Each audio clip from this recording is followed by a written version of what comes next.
So, good day mga ka-Microtech, mga ka-piso wifi natin dyan, lalong-lalo na sa Microtech.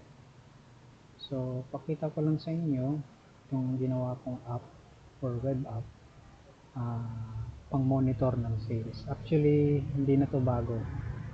Kumbaga, medyo outdated na to kasi meron na itong mga nauna. Pero ang kagandahan nito is free lang po ito. Kaya ko pong magbigay ng free as long as ma-maintain ko yung itong ating server dito sa cloud. Okay, so basically ganito yung itsura ng dashboard. Ito'y pangkalahatan na. So yung sales na nakikita dito is pangkalahatan na sa lahat ng 5 bendo.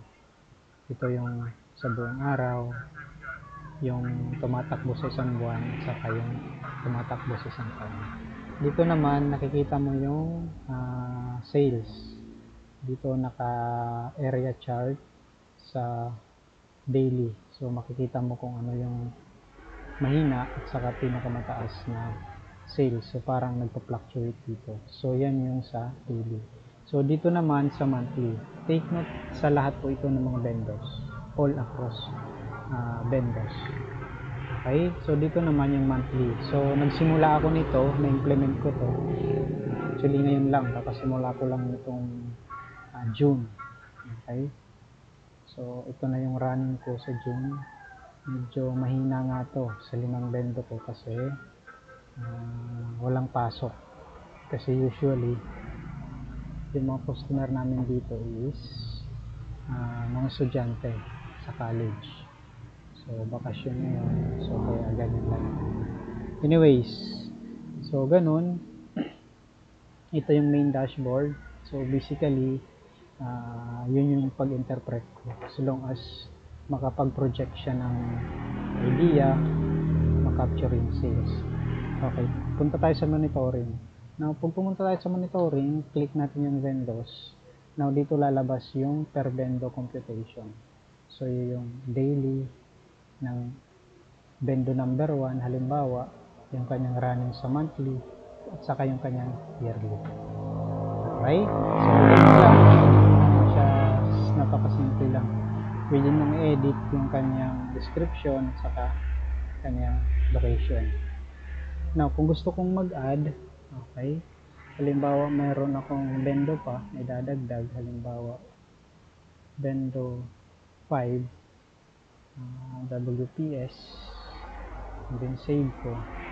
Okay, so dadagdag siya dito, siya na ngayon yung magiging latest. So 0 pa yung sales niya, 0 yung monthly kasi wala pa naman siyang record. Now ang gagawin nyo is para makapture, makapag-record siya ng sales, ibabind nyo ito ngayon doon sa inyong vendor. Okay, so basically yung instructions na andito. So ito yung pag-edit, ito naman yung code. Okay, so ngayon ito yung ika-copy nyo doon sa Microtech hotspot profile on login, doon sa dulong-dulo. Sundan nyo na lang to. Pag magsiset up, gamit pala kayo ng laptop kasi hindi siya maano sa PC. So pag hinighlight ko siya, may copy dito. Gamit kayo ng PC or parang gagana sa Opera mobile browser. So pag hinighlight mo yung text, may lalabas na copy. Saka mo siya ngayon kopyahin. Now, punta ako sa Microtech. Okay. So dito nyo siya, kung halimbawa naka 1.5 kayo, dito nyo siya i-paste sa default. Okay, nandito. Ito yung aking development environment dati, nilagay ko sa aking Cosmos gamit yung WASP reduce. So basically yan lang yung kukunin nyo, ilalagay nyo dun sa hotspot default profile or kung anumang profile yung nakaset doon sa inyong hotspot or wifi vendor. So kopyahin nyo lang to, copy or control V, ito, highlight, and then copy, and then punta kayo sa microtech, tapos dito sa dulong-dulo. Okay, i-paste nyo dyan. Now, kung naka-custom portal kayo, usually yung hinihingi lang ng nito, yung kinukuha lang niya dun sa microtech ninyo is yung amount at saka yung user o voucher. So kung may idea kayo kung paano gumagana yung script, yun lang, pwede nyong baguhin to hanggang dito sa high sell amount at saka dito sa user. Now, kasi ako naka lazy portal kay Sir Christopher. So basically sinundan ko lang yung mga variables na ginamit niya pagkuha ng amount. Pero I think itong user permanent na to, user or voucher. Yung amount lang kasi itong sale amount doon ito kinukuha sa comment. Okay? Sa comment ng voucher. Nakaari sila. Okay? So itong pinagbasihan ko is yung default script ni 1.5. So search ko muna si 1.5 kay Sir Julius, pinakamalupit na developer, okay, ng ating 1.5. Okay, so basically ito yung pinagbasihan ko, itong online script. Ito ay sa version 4.2 pataas ata. So nakikita naman dito ito high sale amount. Okay, yan yung pinagbasihan ko. Ibig sabihin ito yung amount na kinukuha, and then pag na-set up mo na yan dyan, or depende kung anong amount, kung anong variable yung humahawak sa amount, yan yung babaguhin nyo. Kasi yung web app natin is nag-base lang ako sa default script, on login script ni 1.5 dito sa GitHub. Okay, so ganun lang siya i-set up. Okay, so pag nakopya nyo na yan, highlight nyo lang, copy, and then ilagay nyo po sa dulong-dulo ng on login script na inyong profile. Okay, so ganun yung magiging itsura nyo. Okay, kung naka-default script kayo. Pero kung hindi, tingnan nyo na lang kung ano yung anong variable ang humahawak sa amount. Saka nyo siya ipapalit dito. Halimbawa dito, yung variable na ginamit ko sa Christopher sa Lazy Portal is EMP. So gawin yung EMP dito. Ganyan. Yan. Make sure lang tama yung format. Okay, amount at saka user or voucher. Okay, so ganun lang. And then, pagkatapos nyan, pag na-set up nyo na, okay na yun. Maghihintay na lang kayo na may maghulog. And then pala, yung diskarte dyan para hindi kung naka-pause, yung vendor ninyo is may pause, gumagamit kayo ng pause. Dito sa login, sa server profiles sa default, dito sa login, gumamit lang kayo ng cookie or MacBook para each time na mag-pause tapos mag-login ulit, mag-connect sa wifi, automatic niya nang matatandaan. Hindi na kailangan ni user mag-click doon sa login. Okay, so dito sa akin sa setup ko wala namang problema. Ito lang yung nakaano, ewan ko lang kasi may nag-test dati, yun nga tinesting niya, log out, log in, and then lumalabas dito sa sales. Bali parang naduduplicate siya. Pero anyway, tingnan ko muna, investigate ko muna kung ano. Magagawa naman ang paraan yan along the way habang mini-maintain at ina-update natin ito. So ito na yung ngayon yung parang pinaka-release ng ating version 1. So free lang po ito. Free nyo pong magagamit. Click nyo lang yung account dito.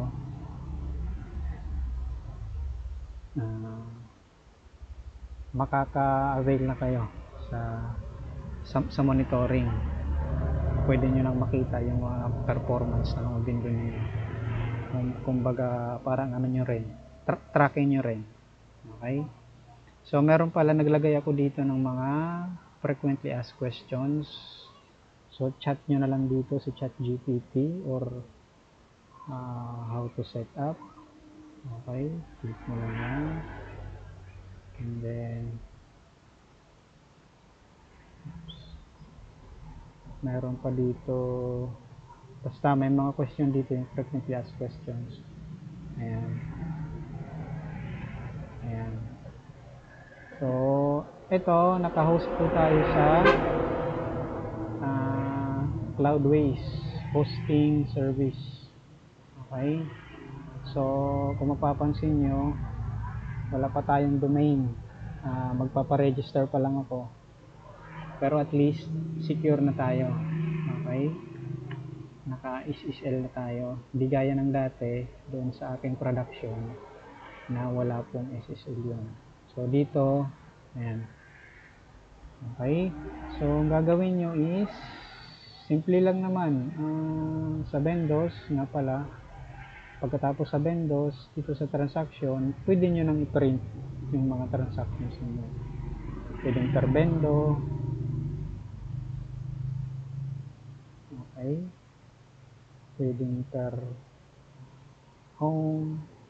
Total niya kung ano yung nandito sa parameters. Kung weekly, ano mo dyan, kung hanggang saan yung petsa, pwede mo baguhin. Pwede ring all, kung madamihan. Ayan. Ito pala ay nakasort ascending, descending. Una yung pinaka-latest, babang-baba yung pinaka-luma. Okay? So, ganyan yung report. Okay, pwede naman to kung nagbi-build kayo, pwede nyong gamitin to pang monitor sa mga na-build ninyo. Kumbaga, dun sa config ninyo, lagay nyo lang yung may-ari bumili para may monitoring din kayo kung nababawi na ba sila o hindi. Okay, para at least alam nyo rin. So sa akin, wala naman akong problema. Currently meron tayong 5 Vendo. May mga mahina, may mga malakas. Siyempre hindi naman mawawala yun. Kumbaga diskarte mo na yung kung paano mo mamamaximize, okay, yung inyong Vendo sales. Okay, dito sa account, explore nyo na lang yung mga settings dito. So ito pala yung mga package natin. So sa standard free, allowed kayong mag-Vendo, mag-add ng 2 Vendo.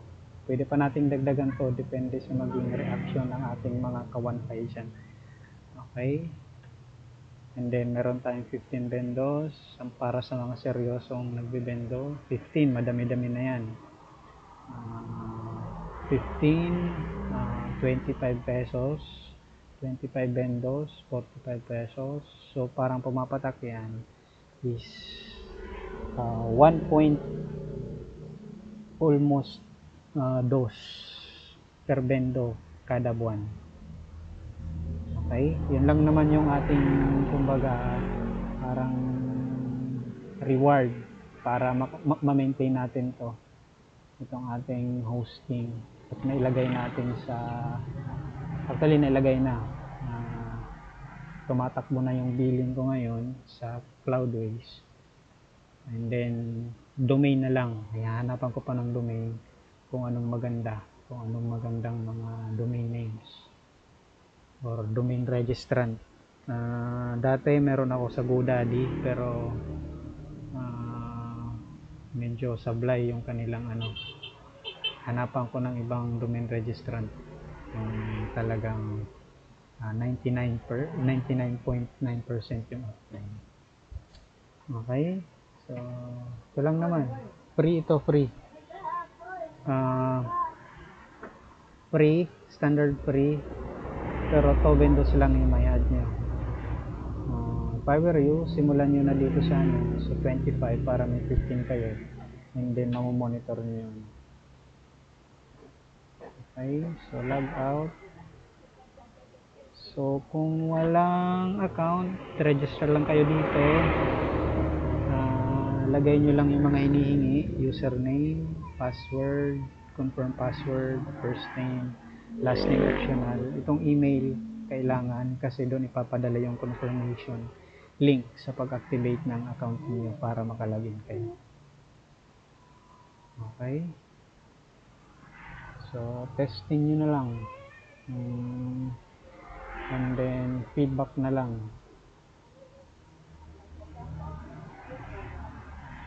Okay,